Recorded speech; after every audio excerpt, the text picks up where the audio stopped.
क्या महाभारत में कौरव पक्ष अधर्मी था? कर्ण सहित सभी कौरव पक्ष के लोग अधर्मी ही थे।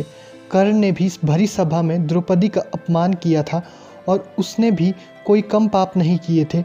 अब सवाल यह उठता है कि कौरव पक्ष में गुरु द्रोणाचार्य और भीष्म जैसे ज्ञानी ध्यानी कई महारथी लोग थे, फिर भी उनके पक्ष को अधर्मी कहा गया। ऐसा क्यों? दरअसल जो सत्य का साथ देता है उसे धर्मी और जो असत्य का साथ देता है उसे अधर्मी कहा जाता है। भीष्म निश्चित ही विद्वान थे, लेकिन उन्होंने धर्म का साथ न देकर वचनबद्ध होने के कारण सिर्फ सिंहासन का साथ दिया। भीष्म ने अम्बा, अंबिका और अम्बालिका की भावनाओं को कुचलकर जो कार्य किया वह अमानवीय था। भरी सभा में जब द्रौपदी को निर्वस्त्र किया जा रहा था तो भीष्म चुप बैठे थे। भीष्म ने जानते बूझते दुर्योधन और शकुनी के अनैतिक और छलपूर्ण खेल को चलने दिया। भीष्म ने ऐसे कई अपराध किए थे जो किसी भी तरह से धर्म द्वारा उचित नहीं थे। पांडु के जंगल पर चले जाने के बाद धृतराष्ट्र को सिंहासन मिला। गांधारी धृतराष्ट्र से विवाह नहीं करना चाहती थी, लेकिन भीष्म ने अपनी शक्ति का दुरुपयोग कर गांधारी का विवाह धृतराष्ट्र से कराया था।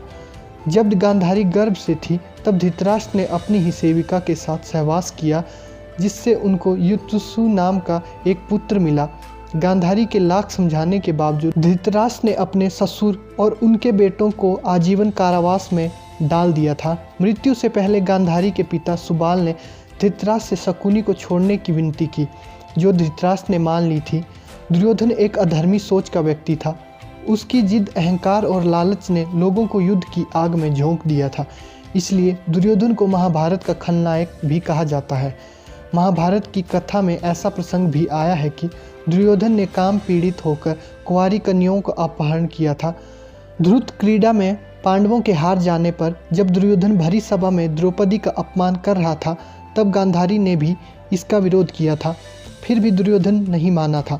यह आचरण धर्म विरुद्ध ही तो था।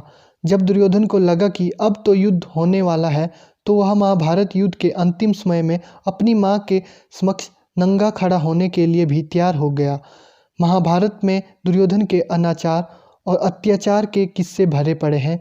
पांडवों को बिना किसी अपराध के उसने ही तो जलाकर मारने की योजना को मंजूरी दी थी।